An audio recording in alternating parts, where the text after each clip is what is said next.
This will be part 3 of our new teaching that we're doing on the actual second coming, the rapture of the church.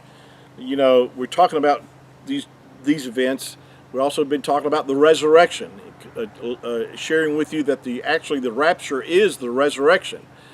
And we're waiting. I get so encouraged when I read the scriptures and I think about the aspect that this corruptible body that I have is going to be changed to be incorruptible. This mortal shall put on immortality. Oh, wow.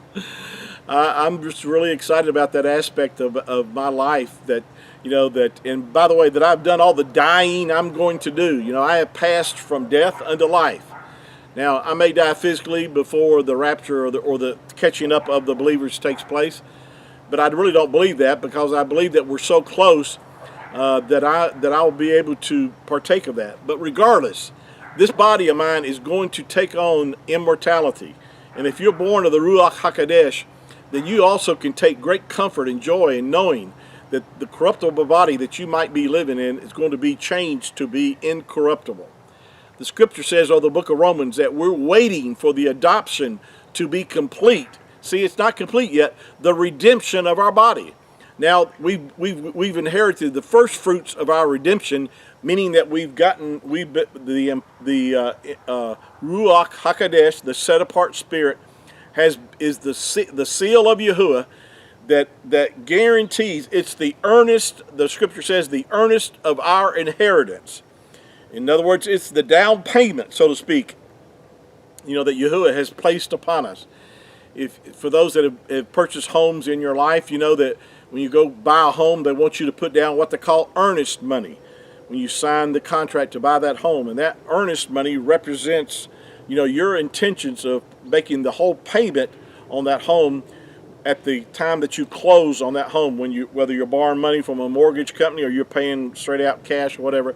The earnest money represents your intention to pay the whole amount at the time that you close on that home and you purchase that home.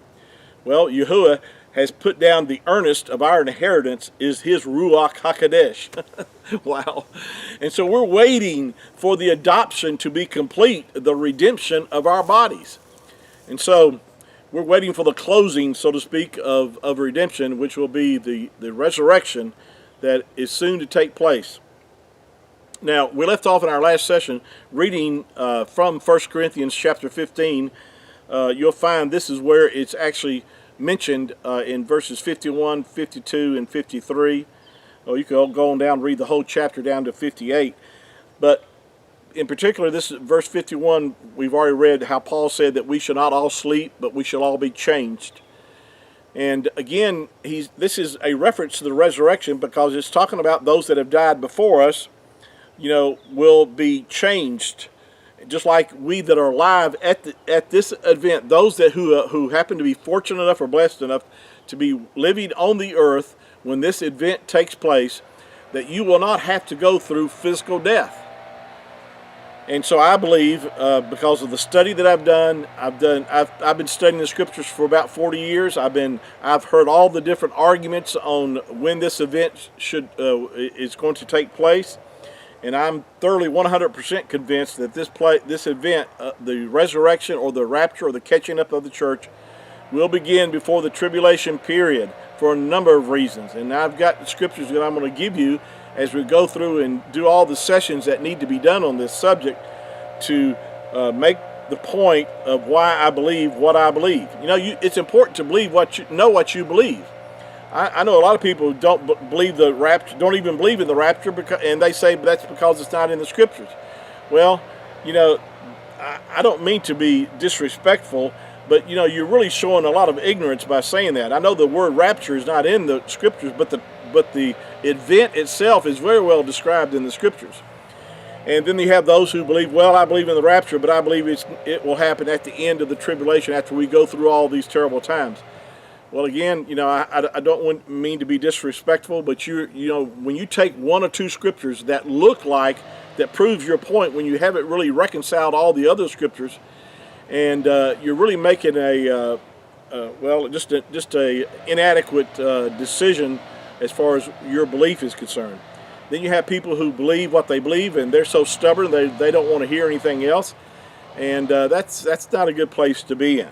I don't want to be right just to be right. I want to be right because it's the truth. And I know I've changed the way that I believed about a lot of things that I've had to think things.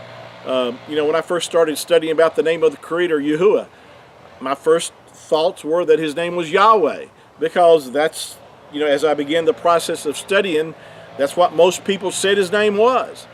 And so, it takes, being diligent, being willing to change, being willing to let the Ruach HaKodesh teach you and I. That's why we have to remain humble. That's why we have to remain teachable and not so prideful that we get so locked in on what I believe and miss what the Scripture is trying to reveal to us.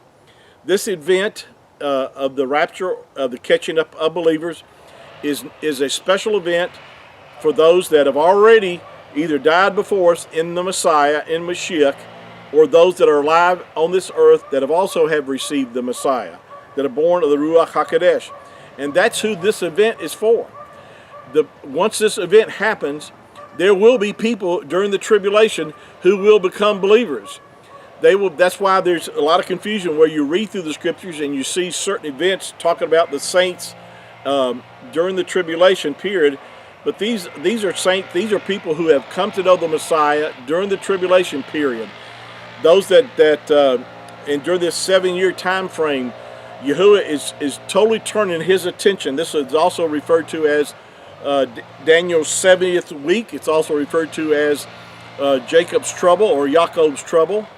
This is a time frame that Yahuwah is turned His attention toward the nation of Yasharel, because at the rapture of the church, the times of the Gentiles is being fulfilled, and Yahuwah is now turning His focus and His attention upon the nation of Yasharel. That's why if you read through the book of Revelation, after chapter 4, or starting at chapter 4, you don't see the church mentioned again until you get toward the end of the book of Revelation. During the times of the tribulation period, beginning at chapter 4, you don't see the church mentioned again. It's all about Yasharel, about the nation of Yasharel, and it's also dealing with the judgments that are coming upon the earth, and you won't see the church mentioned again, or the saints mentioned again, until the book of Revelation, chapter 19, where we're coming back with the Messiah, the Mashiach, to rule and reign with Him, to put an end to the enemies of the nations that have come against Yasharel, and to remove the sinners off the earth. That's one of the purposes of the tribulation, is to remove the wicked off the earth and to bring in the millennial reign of Yahushua HaMashiach. Thank you for joining us this afternoon. We've got a lot more to share, so please continue to listen in. And again, please share this with your friends. And thank you for doing that. Please continue to pray for me. I appreciate those that are praying for the ministry. And it encourages me to know that you're out there supporting me. And I'm here for one reason, that is to fulfill the calling that Yahuwah has given me to do, and to help build the body of the Mashiach by sharing with you His Word, so that we grow and not be ignorant of the things that Yahuwah wants to reveal to us. Thank you again. Shalom.